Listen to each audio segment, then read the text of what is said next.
Bonjour à toutes et à tous. Aujourd'hui, on va parler d'un sujet qui préoccupe toutes les entreprises, la pénurie de candidats.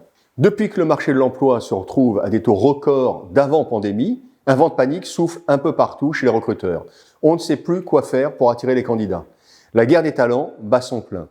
Et selon le BIT, le taux de chômage des cadres en septembre se situe à 3,7% contre 7,6% pour la population active. Au premier trimestre 2022, c'est sûr, ces chiffres devraient passer en dessous des 3% et des 7%. En clair, entre pénurie et rareté des talents, les entreprises sont fortement pénalisées par cette situation. Certaines sont même totalement en panne par faute de candidats. Et faute d'avoir développé et nourri une marque employeur solide et durable, la plupart des entreprises courent après les candidats et se mettent évidemment en position de faiblesse. Victimes du court terme, elles payent cash une nouvelle fois leur incapacité à anticiper les flux du marché de l'emploi. Juste avant la pandémie, la marque employeur, sous nos ans, était à la mode. Marque employeur par-ci, marque employeur par-là, tout le monde y allait de son refrain. Entre mars 2020 et jusqu'à peu, le sujet est passé aux oubliettes. On ne recrutait plus en raison de la Covid, donc plus besoin de marque employeur. Ce énième stop and go se paie au prix fort aujourd'hui. Les salariés, forts d'introspection offerte par la pandémie, sont plus que jamais décidés de prendre leur vie en main. Ils ont le choix et sont bien décidés d'en profiter. L'absurdie du recrutement est à l'ordre du jour, si vous me permettez l'expression, bien évidemment. En effet, face à une telle situation, nous entrons malheureusement durablement dans l'absurdie du recrutement. En l'occurrence, mettre en œuvre tout ce que les candidats exigent, et ce, souvent, au détriment de la culture de l'entreprise. L'essentiel est d'embaucher. Le reste, on verra plus tard. La marque employeur, c'est avant tout le ravalement de façade pour donner envie de visiter l'appartement témoin avec, sans oublier, la boîte à outils à 2,06 € pour communiquer. On en est là aujourd'hui. Manque de chance, personne n'est dupe. Les règles du jeu du recrutement ont profondément changé. En baissant la garde sur ces critères culturels d'embauche, l'entreprise non seulement se met en danger à terme, mais elle pénalise fortement son identité employeur en agissant comme tout le monde. Nous sommes dans la banalisation des messages employeurs. L'embauche, quel que soit le poste, est bien sûr une question de compétences, mais aussi et surtout un sujet de culture et de soft skills. À court terme, n'importe quel candidat peut, dans l'absolu, assumer une mission en fonction de ses compétences. C'est ce que j'appelle le ROI du court terme. En revanche, la fidélisation d'une personne et la bonne intégration relèvent avant tout de compatibilité culturelle. Une entreprise, c'est une communauté, une tribu, mue par des rites propres. De fait, foncièrement, elle n'est pas faite pour tout le monde et doit l'assumer, même en période de pénurie. Une personne recrutée, dont les valeurs ne sont pas alignées sur celles de l'entreprise, tôt ou tard, son état d'esprit, sa façon d'être, sa posture, son relationnel deviendront un problème culturel. La majorité des causes de départ est liée à un problème de management et ou de culture. Ne l'oublions pas. Certes, là où les missions seront pourvues, mais les tiraillements d'équipe, les blocages dus à des postures, des tensions nées d'un manque d'adhésion auront un coût humain et financier important à moyen terme. Même si les candidats ont des exigences et que la guerre des talents est forte, l'entreprise ne doit ni se renier, ni travestir sa culture. Bien au-delà des jours de télétravail et autres avantages, ce qu'elle a à offrir de plus important, c'est de loin sa raison d'être et son art de vivre. À force d'entendre les candidats veulent ci, veulent ça, on oublie ce que l'entreprise a d'exclusif à proposer. Nous devons avoir à l'esprit que de sa raison d'être naît en effet l'envie d'en être. C'est fou de constater à quel point les entreprises ne travaillent pas leurs éléments de langage employeur en partant de leur raison d'être. On parle de marque employeur, mais on fait l'impasse sur les éléments de langage qui feront la différence. Encore une fois, plus qu'un salaire, des packages, du télétravail et j'en passe, l'entreprise a un art de vivre à partager. Pour espérer embarquer les parties prenantes, candidats, salariés, il faut évidemment partager l'ambition culturelle de l'entreprise. Chaque entreprise doit être une aventure humaine pour chaque personne. Ce n'est pas du baratin de consultant, mais bien un engagement humain, légitime, cohérent, avec l'ambition humaine du projet d'entreprise. Un recrutement ne peut se résumer à des bras à intégrer quand il s'agit d'accueillir une personne qui va partager le style de vie de l'entreprise. Aux critères purement techniques, les candidats, et en particulier les jeunes talents de la génération Z, ont des attentes très différentes de celles des décennies précédentes.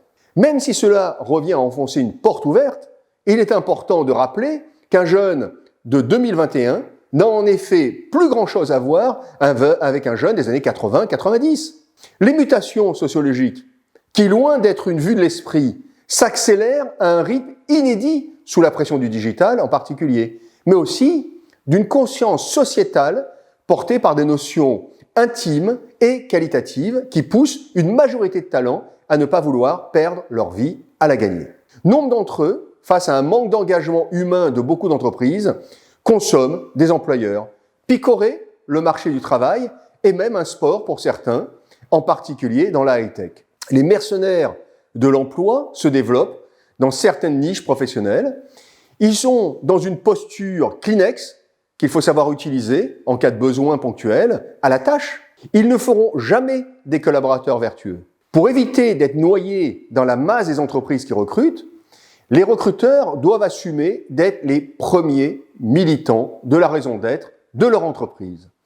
Plutôt que de chercher à séduire à tout prix en servant la soupe aux candidats, chaque recruteur doit assumer d'être un militant de la raison d'être de son entreprise. À ce titre, il défend l'identité, le maillot de son entreprise et surtout, il sait les vendre pour en faire de vrais critères d'attractivité. Faire tribu, c'est évidemment jouer collectif et non individuel. Les opérationnels, en manque de collaborateurs et de CV, doivent pousser comme un seul homme derrière les recruteurs pour faire de la bataille de l'emploi une bataille collective. L'exemplarité du management dans le traitement des candidatures. Imaginez que certains CV restent sans réponse pendant 10-15 jours, encore aujourd'hui. Mais aussi dans leur implication est capitale. La bataille de l'emploi est un enjeu collectif qui ne repose pas uniquement sur les DRH. Chaque manager est responsable aussi de la performance RH de son entreprise. La qualité de vie au travail et les soft skills sont deux leviers de performance employeur pour lesquels il est important de personnaliser les enjeux. La QVT, la qualité de vie au travail, est depuis une vingtaine d'années un sujet central en termes d'attractivité. Après la pandémie et une forme de recentrage sur des valeurs existentielles fortes, elle prend aujourd'hui une dimension encore plus stratégique pour attirer les candidats. À poste et salaire égal, elle fait la différence aux grandes solutions globales telles l'agencement de bureaux, les salles de sport. C'est la capacité de l'entreprise à individualiser ces accompagnements de vie qui prévaut.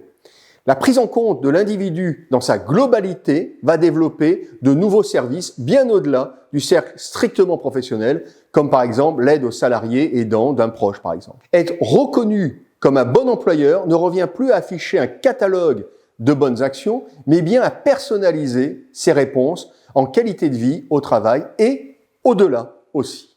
Les soft skills ou les qualités intrinsèques à chaque personne sont, elles, la clé des recrutements réussis. Cette affirmation de bon sens est un défi pour les recruteurs qui doivent désormais mesurer l'adéquation entre ce qui constitue la personne et la culture de l'entreprise. Après des décennies de stricte observance des données objectives, en particulier les qualifications, il va falloir oser individualiser les critères de choix. En clair, avant de recruter des compétences, il faut prendre conscience et assumer que l'on recrute avant tout un humain avec ses forces et faiblesses, ses envies et ses doutes. Pour assumer une non-discrimination, il est important d'élever la grille culturelle de l'entreprise en grille de lecture des soft skills et de repenser nombre de process de recrutement.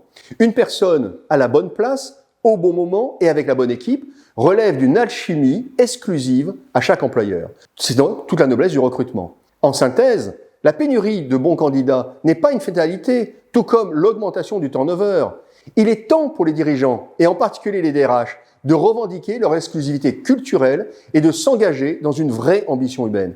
Je dis bien une vraie ambition humaine, car toute surenchère opportuniste est immédiatement perçue comme fake. Les moments de tension sont toujours des périodes propices pour repenser ses fondamentaux et se poser les bonnes questions de la place de l'humain dans la performance économique. De quoi veut-on être fier sur le plan employeur demain? Comment notre modèle de management sert notre exemplarité employeur? Comment nos salariés sont le miroir de notre ambition humaine? Comment notre politique d'intégration relève d'une stratégie d'initiation culturelle? Comment nos bonus sont calculés sur cette même ambition? La marque employeur n'a jamais été aussi importante qu'aujourd'hui, alors même qu'elle est en passe de devenir un concept vidé de son sens. Il est temps d'en faire ce qu'elle n'aurait jamais dû cesser d'être, à savoir un pacte de confiance, un pacte humain entre des candidats, des salariés et un employeur. C'est en la sublimant, en investissant sur la marque employeur, en étant exigeant sur vos critères culturels, que vous pourrez effectivement réussir vos défis en termes d'attractivité et de fidélisation. Je vous remercie.